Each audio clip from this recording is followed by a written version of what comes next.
Ya, pukul 14.10 pasca penetapan tersangka dilakukan, tim penyidik Satreskrim Polres Surakarta telah melakukan upaya paksa penangkapan terhadap dua tersangka dalam kasus dugaan kekerasan yang terjadi selama pelaksanaan Diklat SAR Pragladi Patria ke-36 5 November 2021 pada pukul 10.00 telah dilakukan gelar perkara penetapan tersangka dari kasus dimaksud dugaan kekerasan yang mengakibatkan saudara Gilang Edi Saputra meninggal dunia, berakhir pada pukul 11.35 WIB, di mana dari hasil gelar perkara penetapan tersangka yang telah dilakukan oleh tim penyidik yang dihadiri oleh semua unsur tim penyidik yang tergabung dalam kegiatan penyidikan kasus dimaksud, dihadiri oleh juga dari Was internal kita, dari Bitkum, dari Itwasda, dari Propam, dan juga pembina fungsi kita dari Ditreskrim Polda Jawa Tengah, dan telah menetapkan atas dasar penyidik telah memperoleh 3 alat bukti sebagai dasar untuk menetapkan tersangka dalam kasus dimaksud, yaitu alat bukti terkait dengan transaksi, kemudian surat, dan yang ketiga adalah keterangan ahli,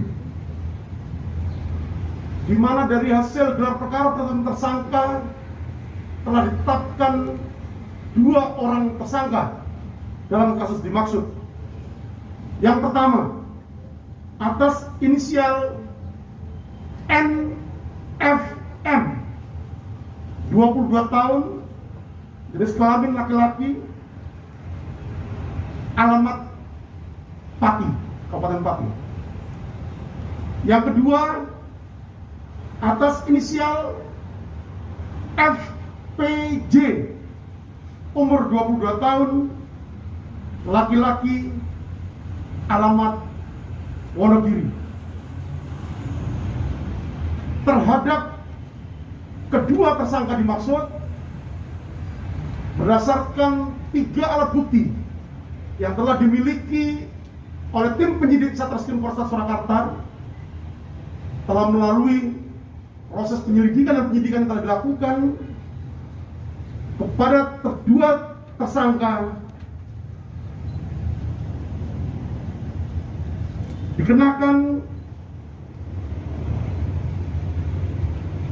ditetapkan sebagai tersangka dalam tindak pidana secara bersama-sama melakukan penganiayaan terhadap korban yang menyebabkan korban meninggal dunia pada kegiatan Diklat Dasar Pragladi Patria ke-36 Korps Mahasiswa Siaga Batalion 905 Jagal Abilawa Universitas 11 Maret periode 2021, atau karena kelalaiannya menyebabkan orang lain meninggal dunia yang terjadi pada hari Sabtu tanggal 23 Oktober 2021 mulai pukul 06.00 WIB sampai dengan hari Minggu tanggal 24 Oktober 2021 pukul 22.00 di kampus Universitas 11 Maret Surakarta, sebagaimana dimaksud dalam pasal 351 ayat 3 KUHP, junto pasal 55 ayat 1 ke 1 KUHP, atau pasal 359 junto pasal 55 ayat 1 ke 1 KUHP. Sedih rasanya kami atas nama pimpinan Universitas 11 Maret mendapatkan cobaan yang begitu berat ini.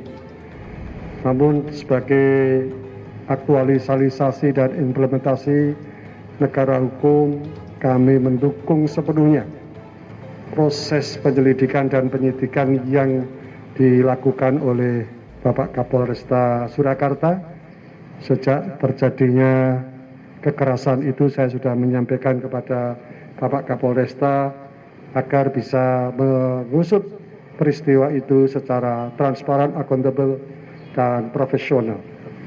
Saya menganggap dengan adanya 2 mahasiswa UNS yang tadi sudah disampaikan oleh Bapak Kapolresta yang ditetapkan sebagai tersangka, itu adalah musibah bagi kami, tetapi kami harus tetap tabah untuk menghadapi itu.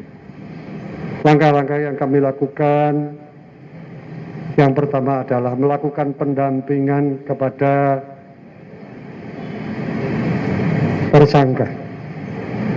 Pendampingan sudah kami bentuk tim pendamping dari Fakultas Hukum Universitas 11 Maret, Bapak Dr. Agus Riwanto sebagai koordinator tim pendampingan hukum. Pada rekan-rekan yang lain yang ikut kegiatan itu, kita juga melakukan pendampingan secara psikologi, pendampingan secara kesehatan, dan pendampingan yang lain yang dilakukan oleh Universitas 11 Maret.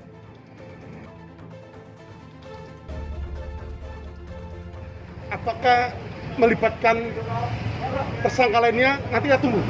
Kita tetap berpegang pada prinsip presumption of innocence. Jadi minimal 2 alat bukti diperoleh oleh penyidik, baru nanti akan kita tetapkan tersangka berikutnya. Sebutkan bahwa penyebab atau akibat kematian adalah luka pada kepala. Luka pada kepala yang diakibatkan kekerasan tumpul yang mengakibatkan mati lemas.